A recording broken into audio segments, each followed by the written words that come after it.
శ్రీనివాస్ గారు, ఇప్పుడు ఈ సమగ్ర సర్వే ఏదైతే ఇంటింటికి టీచర్లు వెళ్తున్నారో లేదా మిగతా విభాగాల ఉద్యోగస్తులు వెళ్తున్నారో, రకరకాల సంఘటనలు మనం వింటూ ఉన్నాం. కుక్కలు వదిలారని, సమాధానాలు చెప్పమని రకరకాల వీడియోలు సోషల్ మీడియాలో వస్తున్నాయి.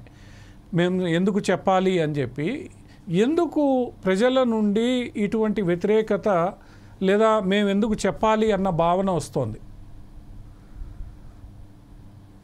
అంటే పబ్లిక్ లో అంత ఈ సర్వేకి సంబంధించి సర్వే వల్ల ఏంటి మాకు వచ్చే బెనిఫిట్, మాకు వచ్చే ప్రయోజనం ఏంటి, ఆ సర్వే మీద ఒక సర్వే వల్ల అదనంగా వచ్చే లాభాలు ఏంటి అనేది ఎవరు దాని మీద అంత పెద్ద క్లారిటీ లేదా గతంలోనే సర్వే చేశారు, ఇప్పుడు కొత్తగా సర్వే చేస్తే వచ్చేదేంటి, ఇట్లాంటి అంశాలతో పాటు అనేక భయాలు ఉన్నాయి. వివరాలు మీరు అడిగే వివరాలన్నీ మేము ఇస్తే ఆ వివరాలతోటి రేపు ఇంకేదైనా ప్రాబ్లం వస్తుందేమో, ఇట్లాంటి అనుమానాలు చాలా ఉన్నాయి. రెండోది, అడుగుతున్న ప్రశ్నలకు సంబంధించి కూడా చాలా పెద్ద సంఖ్యలో క్వశ్చన్లు అడుగుతున్నారు.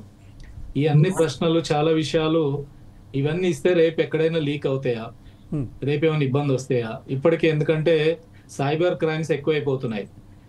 ఏదైనా చిన్న లింక్ నొక్కితే మొత్తం అకౌంట్ లో డబ్బులన్నీ ఖాళీ అయిపోతున్న పరిస్థితి. ఇట్లాంటి అనేక అంశాలు రోజువారీ ఎక్స్పీరియన్స్ లో ఇట్లాంటి ఈ సైబర్ క్రైమ్స్ ఎక్కువైన బ్యాక్గ్రౌండ్ లో మన సమాచారం ఇస్తే మనకెక్కడ ప్రమాదం అవుతుందేమో, ఎక్కడైనా ఇబ్బంది వస్తుందేమో, లేనిపోని అనేది ఒకటి. రెండోది, సమాచారం అంతా తీసుకొని గవర్నమెంట్ కూడా రేపు ఏం చేస్తుంది, మన వివరాలు ఇస్తే రేపు ఏదైనా మనకు వచ్చే బెనిఫిట్ ఉంటే అది ఆగిపోద్దేమో, మీకు అది ఉంది, ఇది ఉంది, అలా ఉన్నాయి, ఇవన్నీ ఉన్నాయని తెలిసి. కాబట్టి మన సమాచారం ఇస్తే లాభం కంటే నష్టం ఎక్కువ అనే ఫీలింగ్ చాలా మందిలో ఉంది. కాబట్టి ప్రభుత్వం ఇది కుల గణన కింద మొదలు పెట్టింది. కుల గణనతో పాటు అనేక వివరాలు అడుగుతున్నారు.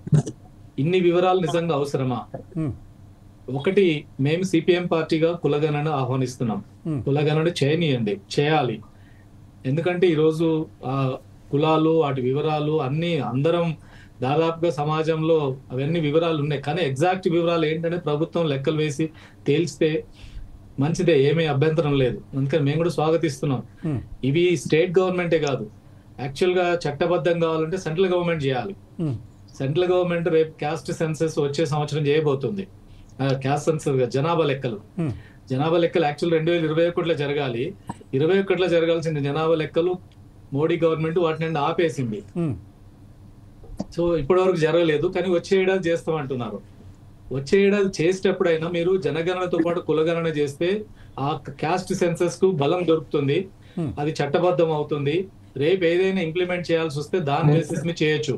స్టేట్ గవర్నమెంట్ చేసేదానికి అంత బలము, అంత చట్టబద్ధత దానికి లేదు. కాబట్టి ఈ బ్యాక్గ్రౌండ్ లో ఏంటంటే క్యాస్ట్ సెన్సస్ జరగడం మంచిది, ఆ లెక్కలు తేలడం మంచిది. ఎవరు ఏమిటి అనేది ఎవరెవరో ఎప్పుడో 100 ఏళ్ల కింద జరిగిన సర్వే, ఆ తర్వాత లేదు. కాబట్టి ఇట్లాంటి వివరాలు వస్తే మంచిదే. కానీ వివరాలు వచ్చే ముందు ప్రజల్లో తగినంత పబ్లిసిటీ కానీ, తగినంత అవగాహన కంటే కూడా వీళ్ళు అడిగే ప్రశ్నలు అనవసరమైన ప్రశ్నలు ఎక్కువ ఉన్నాయి. అవన్నీ అవసరం లేదు, ఆ వివరాలు అక్కర్లేదు. కులగణన అంటూ 75 ప్రశ్నలు దేనికోసం? అన్ని ప్రశ్నలు ఎందుకు? ఆ వివరాలన్నీ ఎందుకు? ప్రభుత్వం దానికి సమాధానం చెప్పాలి, వివరణ ఇవ్వాలి. ప్రజల్లో దానికి ఉన్న భయాందోళనని నివృత్తి చేయాల్సిన అవసరం ఉంది. అవేం చేయకుండా ఆ ప్రశ్నలన్నీ జనం మీదకి వదిలేస్తే ఆందోళన పడే పరిస్థితే. అందుకనే వచ్చే లాభం కంటే నష్టం ఎక్కువ ఫీలింగ్ ప్రజల్లో ఉంది.